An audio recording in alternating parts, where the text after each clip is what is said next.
Welcome প্রত্যেককে আরও একটা বুক রিভিউয়ের ভিডিওতে প্রত্যেককে স্বাগত জানাচ্ছি।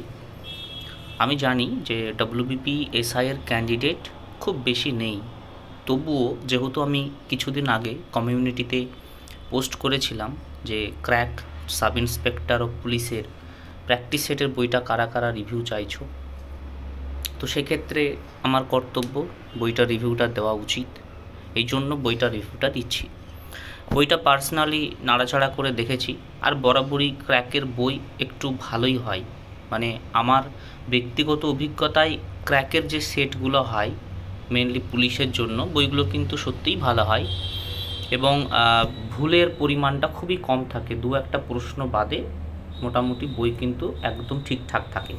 এই জন্য এই বইগুলো আমি ক্যান্ডিডেটদেরকে বেশিরভাগ রেফার করি যে তোমরা এই বইগুলো নেবে, তাহলে কি হবে, হয়রানি হতে হয় না। যে 100টা প্রশ্ন করতে গিয়ে হয়তো খুব জোরে একটা প্রশ্ন এদিক ওদিক হতে পারে, বাকি 99টা প্রশ্ন ঠিকঠাক থাকে, কিন্তু অন্যান্য আরও যে সকল প্র্যাকটিস সেট আছে সেগুলোতে ভুলের পরিমাণ একটু বেশি থাকে, তাতে ক্যান্ডিডেটদের অনেক হয়রানির শিকার হতে হয়। যাই হোক, আর বেশি কথা না বলে ভিডিওটি শুরু করছি। বইটা বিস্তারিত তোমরা দেখো, দিয়ে যদি মনে হয় যে বইটা তোমাদের প্রিপারেশনে হেল্প করবে, তাহলে তোমরা বইটা কালেক্ট করতে পারো। ঠিক আছে? আচ্ছা, তো এখানে দেখো লেখা আছে যে পশ্চিমবঙ্গ ও কলকাতা পুলিশ প্রিলিমস। এটা কেন লেখা? এটা লেখা এ কারণেই আছে, কারণ ডব্লিউবিপি এসআই অর্থাৎ পশ্চিমবঙ্গ পুলিশের সাব ইন্সপেক্টরের নোটিফিকেশন চলে এসেছে, তার এক্সাম হবে প্রিলিমস, আর তার জন্য বইটা লেখা। তবে তোমরা লক্ষ্য করলে দেখবে যে ডব্লিউবিপি এসআই এবং কেপিএসআই প্রিলিমসের সিলেবাস একদম সেম, এই জন্য এখানে কলকাতা পুলিশটাকেও অ্যাড করে দিয়েছে, তার কারণ সমানভাবে কার্যকরী হবে এই একটা বই দুটো পরীক্ষার ক্ষেত্রে। ঠিক আছে? দেখো তোমরা এখানে মেনলি যে পাবে যে 30টা সেট পাবে, বুঝলে তো? 30টা সেট পাবে এবং তার সঙ্গে কি হবে যে তার মধ্যে আবার 5টা পিওয়াইকিউ আছে। পিওয়াইকিউ মানে হচ্ছে প্রিভিয়াস ইয়ার কোশ্চেন পাবে, আর প্রতিটা পরীক্ষা দেওয়ার আগে প্রিভিয়াস ইয়ার কোশ্চেন দেখা খুবই জরুরি। তার কারণ একমাত্র পিওয়াইকিউ দেখলেই সেই পরীক্ষা সম্বন্ধে আমাদের সঠিক ধারণা জন্মায় যে কিভাবে পড়তে হয় বা কোন কোন বিষয় থেকে বেশি প্রশ্ন আসছে। মেনলি সিলেবাসের মধ্যে যেটা থাকে, জেনারেল স্টাডিজ 50টা কোশ্চেন আসে, ঠিক তেমনই আছে। রিজনিং 25টা এবং পাটিগণিত থেকে 25টা। পাটিগণিত মানে পাটিগণিত নয়, এখানে তোমরা অ্যালজেব্রা থেকেও কোশ্চেন দেখতে পারবে। ঠিক আছে? তারপরে বুঝতে পারছো তোমার দু একটা ত্রিকোণমিতি থাকলেও থাকতে পারে, থাকবে না এমন বলা কিন্তু যায় না। তাছাড়া পরিমিতি থেকেও প্রশ্ন দু একটা থাকে। তবে হ্যাঁ, পাটিগণিত কী হয় যে 90% ম্যাথের কোশ্চেন পাটিগণিত থেকেই আসে। ঠিক আছে? এটাকে অ্যারিথমেটিক বলে দেখবে সিলেবাসে উল্লেখ করা আছে। আচ্ছা, নেক্সট, বইটা ফার্স্ট পাবলিশড হয়েছে মে 2024, মানে একেবারে নতুন বই। এটা কোন মাস চলছে? সেপ্ট, তাই না? অর্থাৎ মে 2024 সালে আসা বই, মানে তোমরা আপডেটেড বই পাচ্ছ। ঠিক আছে? আচ্ছা, এই বইটার যে দাম রাখা হয়েছে সেটা মোটামুটি প্রিন্টিং প্রাইস দেখো 340 টাকা রয়েছে। যারা কলকাতাতে থাকো তারা যদি কলেজ স্ট্রিট থেকে সংগ্রহ করো, এর উপর 40% ডিসকাউন্ট তোমাদেরকে দেওয়া হয়। তাছাড়া অন্যান্য জায়গায় যেরকম ডিসকাউন্ট আছে সেরকম পাবে, তবে কলেজ স্ট্রিটে 40% ডিসকাউন্ট তোমরা পেয়ে যাবে।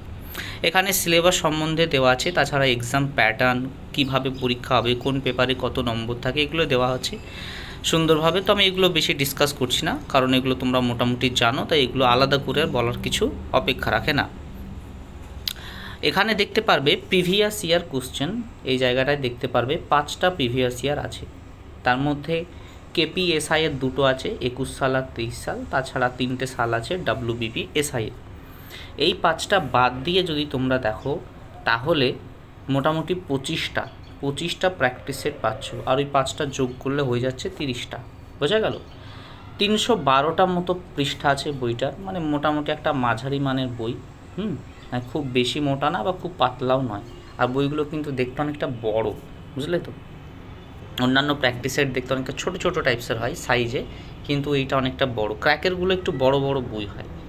আচ্ছা, আমি এখানে তোমাদেরকে একটা পিওয়াইকিউ দেখাবো আর একটা প্র্যাকটিস সেট দেখাবো। একটা পিওয়াইকিউ যেমন আমি দেখাবো 2021 সালের যে প্রিলিমসটা হয়েছিল WBPSI এর, সেইটা দেখাবো। প্রশ্নের মান যথেষ্ট স্ট্যান্ডার্ড ছিল 2021 সালে প্রিলিতে, সেই জন্য খুব বেশি কাট অফ কিন্তু ওঠেনি। জেনারেলের মোটামুটি 126.5 কাট অফ গেছিলো WBPSI। ভ্যাকান্সিও ভালো ছিল তখন, 1000 সামথিং ছিল, ঠিক খেয়াল পড়ছে না, মোটামুটি 1000 প্লাস ছিল ভ্যাকান্সি। তার মধ্যে কাট অফ জেনারেলে ছিল 126.5। ঠিক আছে, আচ্ছা, খুব ভালো ভালো প্রশ্ন ছিল, যেমন মেনলি মুর্শিদাবাদের ইতিহাস থেকে 2-3টে ভালো ভালো প্রশ্ন, যেমন এই কলকাতাকে আলীনগর নামকরণ কে করেছিলেন। হ্যাঁ, এখানে দেখো অ্যান্সার করে দিয়েছে সিরাজউদ্দৌলা। তারপরে দেখো এখানে যেগুলো ব্যাখ্যা করার প্রয়োজন সেগুলো ব্যাখ্যা করেছে, যেগুলো প্রয়োজন নেই সেগুলো ব্যাখ্যা করেনি। বুঝতে পারছো? এই যেমন 8 নম্বরের প্রশ্নটা খুবই সুন্দর একটা প্রশ্ন, যে ভারতবর্ষের কোন রাজ্যে বনভূমির শতকরা পরিমাণ সর্বাধিক। শতকরাটা মাথায় রাখবে। শতকরা বলেছে মানে হচ্ছে মিজোরাম। শতকরা মিন্স ধরো মিজোরাম একটা ছোট স্টেট, তো ছোট্ট স্টেট হিসাবে তার যে আয়তন সেই হিসাবে কিন্তু বনভূমি বেশি। কিন্তু যদি বলা হয় যে নর্মালি কোন রাজ্যে বনভূমির পরিমাণ সর্বাধিক, সেটা কিন্তু হচ্ছে মধ্যপ্রদেশ। এবার সেটা কি হয় যে মধ্যপ্রদেশ তো আয়তনে অনেক বড়, সেই জন্য মধ্যপ্রদেশে বনভূমি বেশি থাকবে, এটা স্বাভাবিক ব্যাপার। কিন্তু এরিয়া হিসেবে ধরো মিজোরাম যেহেতু ছোট একটা স্টেট, সেই হিসেবে কিন্তু মিজোরামে বনভূমির পরিমাণটা বেশি, মানে বেশি পরিমাণে বনভূমি রয়েছে। এ একটা ভালো প্রশ্ন, মানে প্রশ্ন যথেষ্ট সুন্দর স্ট্যান্ডার্ড ছিল, সেই জন্য খুব একটা কাট অফ ওঠেনি, বুঝলে তো। কিন্তু বর্তমান দিনে কিন্তু কাট অফ মোটামুটি ভালোই যায়। তোমরা কেপিএসআইয়ে দেখেছো, মানছি ভ্যাকান্সি কম আসে কেপিএসআই, কিন্তু এর আগের বার কেপিএসআই প্রিলিমসে মোটামুটি 145 প্লাস কাট অফ ছিল। তো সিনারিওটা এরকমই, 135-40 এরকমই কাট অফ বর্তমানে বিভিন্ন পরীক্ষাতে যাচ্ছে। যাই হোক, তো প্রশ্ন এই ছিল মোটামুটি। হ্যাঁ, এই যেমন বুঝতে পারছো যে ধরো ব্যাখ্যা করে দিয়েছে, উত্তরের সাথে সাথে ব্যাখ্যা, অর্থাৎ যেগুলো পিওয়াইকিউ তোমরা পাবে এই বইটার মধ্যে, সেগুলো ব্যাখ্যাগুলো খুব সুন্দর করে দিয়ে দেওয়া আছে, বুঝলে তো। এবার ধরো এক একটা প্রশ্ন এমন হয় যেগুলো ব্যাখ্যার প্রয়োজন নেই, সেগুলো দেয়নি, কিন্তু যেগুলো প্রয়োজন আছে সেগুলো দিয়েছে। এই যেমন দেখো একটা মুর্শিদাবাদের ইতিহাসের উপর প্রশ্ন, যে জগৎ শেঠ নামাঙ্কিত হয়েছিলেন কোন ব্যক্তি, মানে তার আসল নাম কি ছিল? তার আসল নাম ছিল মানিক চাঁদ। এখানে অ্যান্সার করেছে। কিছু কিছু কোশ্চেন তোমরা দেখবে সবাইকে নম্বর দিয়ে দেওয়া হয়েছিল, WBPSI এর কোশ্চেন, সম্ভবত এই মানিক চাঁদের এই আনসারটাতেও মনে হয় যেন নম্বর সবাইকে দিয়ে দেওয়া হয়েছিল। তার কারণ হচ্ছে কিছু কিছু কোশ্চেনের আনসার বিতর্কিত হয়ে গেছিলো, বুঝতে পারছো তো। ধরো কোনো কোনো হয়তো জায়গায় বা কোনো সোর্সে হয়তো একটা অ্যান্সার পাওয়া গেছে, অন্য সোর্সে হয়তো আলাদা অ্যান্সার পাওয়া গেছে, সেক্ষেত্রে বিতর্কিত অ্যান্সারের ক্ষেত্রে প্রায় 3-4টে কোশ্চেনের উত্তরের সামঞ্জস্য না হওয়ার কারণে প্রত্যেককে নাম্বার ডিস্ট্রিবিউট করে দেওয়া হয়েছিল। এই যেমন দেখছো সুন্দর করে ব্যাখ্যা দিয়ে দিয়েছে। তো এরকম সুন্দর করে পিওয়াইকিউগুলো ব্যাখ্যা করা আছে, আমি এগুলো আর বেশি বলছি না, তার কারণ ভিডিওটা বড় করার লক্ষ্য নয়, লক্ষ্য হচ্ছে যে অল্প ছোট্ট ভিডিওর মধ্যে তোমাদেরকে সঠিক ইনফরমেশনটুকু দেওয়া। ঠিক আছে, এগুলো ভাগ ভাগ করে দিয়েছে, তো যে সংবিধান, এই যে পদার্থবিজ্ঞান, এই যে রসায়ন, এর মানে যে আসল প্র্যাকটিস সেটে কিন্তু এরকম নেই, বুঝলে তো। এটা শুধুমাত্র দিয়েছে কেন বলো তো, এটা দিয়েছে যে পিওয়াইকিউগুলো যাতে তোমাদের ধারণা হয় যে এই সাবজেক্ট থেকে এতগুলো প্রশ্ন এই ধরনের এসেছে, এই জন্য এগুলো এভাবে সাজানো রয়েছে। কিন্তু আমি তোমাদেরকে যে মেন যে পিওয়াইকিউ দেখাবো প্র্যাকটিস সেট নাম্বার 1, সেখানে কিন্তু তোমরা এগুলো দেখতে পাবে না। সেখানে যেমন প্রশ্ন হয় পরীক্ষায় তেমনই থাকবে। এই যেমন ম্যাথগুলোও দেখো কত সুন্দর করে একদম বিস্তারিতভাবে করে দিয়েছে, যাতে কোনো রকম কোনো কনফিউশন না হয়। দেখো কত সুন্দর করে ডিসকাস করে দেওয়া আছে, তাই না? একদম বিস্তারিতভাবে ম্যাথগুলো করে দিয়েছে। দেখো আমি প্রথম প্র্যাকটিস সেটটা দেখাই, তাহলে তোমাদের একটা আইডিয়া হয়ে যাবে যে বইটা কেমন বানিয়েছে। এগুলো থেকে আমি একটু এগিয়ে যাচ্ছি। প্রথম প্র্যাকটিস সেটটা এই যে sub inspector of police prelims practice set number 1। এইখানে দেখো প্রশ্নপত্র লেভেলও কিন্তু সুন্দর রেখেছে, যেমন এসআইয়ের প্রশ্ন হয় তেমনই রেখেছে। আর তোমরা জানো এসআই মানে এক একটা প্রশ্নের মান 2, অর্থাৎ 2 নাম্বার এক একটা প্রশ্নের উত্তরে তুমি পাবে, সেই রকম প্রশ্নও কিন্তু তাহলে থাকবে। যেমন দেখো চাঙ্গাই নৃত্য, এর তোমরা অনেকেই জানো এটা নাগাল্যান্ড, তবে অনেকেই নাও জানতে পারো, ঠিক আছে, কিন্তু এটা একটা স্ট্যান্ডার্ড প্রশ্ন। চাঙ্গাই নৃত্য অনেকেই জানে না, দেখবে অনেকেই জানে না, বুঝলে। এই যে কলকাতা সুপ্রিম কোর্টের প্রথম প্রধান বিচারপতি কে ছিলেন, এটা হচ্ছে স্যার এলিজা ইম্পে। অনেকেই জানে আবার অনেকেই জানে না। তো প্রশ্ন এরকম। তারপরে দেখো একটা ম্যাথ দিয়ে দিয়েছে, ঠিক আছে। এই যেমন ধরো এইটাকে কি পাটিগণিতে রাখা যায় বলো তো? না, রাখা যায় না। তো এই ধরনের প্রশ্ন কিন্তু তোমাদের পরীক্ষায় থাকবে, এই জন্য এখানে এটা দিয়েছে, বুঝতে পারছো তো? তো শুধু পাটিগণিত মানে পাটিগণিত নয়, এটা যেন মাথায় থাকে। তো এই দেখো প্রশ্ন কত সুন্দর করে মিক্সড করে দিয়েছে, যেমন জিকে দিয়েছে, হ্যাঁ, তারপরে ধরো জিকে একটা দুটো হলো, আবার ধরো রিজনিং, আবার ধরো রিজনিং, তারপরে ধরো আবার জিকে, এইভাবে চলছে। এই দেখো ম্যাথ, মানে সব মিক্সড করে দেওয়া আছে যেমনটা তোমাদের পরীক্ষাতে থাকবে। তাই চিন্তা করার কোনো কারণ নেই যে এরকম করে দেওয়া কেন। এরকম করে ধরো প্রশ্নগুলো খুব সুন্দর করে দিয়ে দিল, ঠিক আছে। এই যে প্রশ্নগুলো সুন্দর করে দিয়ে দিল, 100টা প্রশ্ন যখন হয়ে যাবে তখন শেষের দিকে চলে যাবে তোমরা ডিটেলসে এক্সপ্লেনেশন এবং আনসার দেখার জন্য। এই দেখো 100টা প্রশ্ন শেষ হতে চললো, ব্যাস এখানে হয়ে গেল 100টা প্রশ্ন। এইবার হয়ে যাচ্ছে আনসার উইথ এক্সপ্লেনেশন। এইখানে দেখো এই যে 1-এর উত্তরটা করে দিল, তারপরে দেখো একটু ব্যাখ্যা করে দিয়েছে। এই দেখো 2-এর উত্তরটা করে দিল, তারপরে দেখো ব্যাখ্যা করে দিয়েছে। অর্থাৎ শুধুমাত্র যে 1-এর এ, 2-এর সি, 3-এর বি এরকম করে ছেড়ে দিয়েছে এমন নয়, সুন্দর করে ব্যাখ্যা করে দিয়েছে।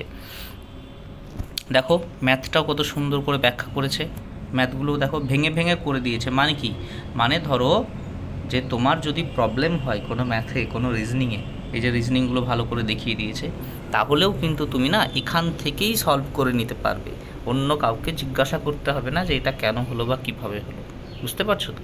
এই জন্য এই বইগুলো খুব ভালো হয়, অর্থাৎ যেটাই দেয় না সেটা একদম সুন্দরভাবে গুছিয়ে দেওয়া থাকে। এই জন্যই ম্যাক্সিমাম অ্যাসপিরেন্টদের এই ক্র্যাকের বইগুলো মেনলি পছন্দ হয়ে থাকে। যাই হোক, এই হলো মোটামুটি বইটার রিভিউ। তো এসআইয়ের প্র্যাকটিস সেট, আর যদি মনে হয় যে কেউ প্র্যাকটিস করবে, এই চ্যানেল থেকে কেউ প্র্যাকটিস করতে চাও, সেক্ষেত্রে আমাকে জানাতে পারো। সেক্ষেত্রে আমি চেষ্টা করব তোমাদেরকে একটা একটা করে সেট প্রোভাইড করার, যদি কেউ চাও। আর যদি কারোর কাছে বই থাকে বা বই কিনে নিয়েছো বা বই কেনার সামর্থ্য আছে, তাহলে কোনো অসুবিধা নেই, তাহলে বই কিনে নিজের মতো করে বিন্দাস প্র্যাকটিস সেট দিতে থাকো, ঠিক আছে। মোটামুটি তোমরা চেষ্টা করবে প্রত্যেকেই ভালো একটা স্কোর নিয়ে আসা, ঠিক আছে। ওই 120 স্কোর করব ওই দিন নেই, ঠিক আছে, এই দিন আর নেই। সবাই চেষ্টা করবে নিজের স্কোর যেন 140+ হয়, 140+ যেন হয়, এই চেষ্টাটা করবে, বুঝতে পারলে? তাতে কাট অফ কত যাবে সেটা পরের কথা, কিন্তু তোমার স্কোর যেন 140-এর উপর থাকে, তবে মনে হবে, মানে তবে গিয়ে তুমি নিজেকে মনে করবে না তুমি মোটামুটি প্রস্তুত আছো। 140-এর নিচে যদি স্কোর হচ্ছে তাহলে প্রস্তুত আছো এটা ভাববে না, কারণ মেন পরীক্ষায় গিয়ে কিন্তু চাপ হয়ে যাবে, বুঝলে তো? 140-এর উপর সবসময় রাখার চেষ্টা করবে। যাই হোক, আজকের ভিডিওটা এই পর্যন্তই রাখছি, দেখা হবে আবারও কোনো একটা নতুন দুর্দান্ত ভিডিওতে।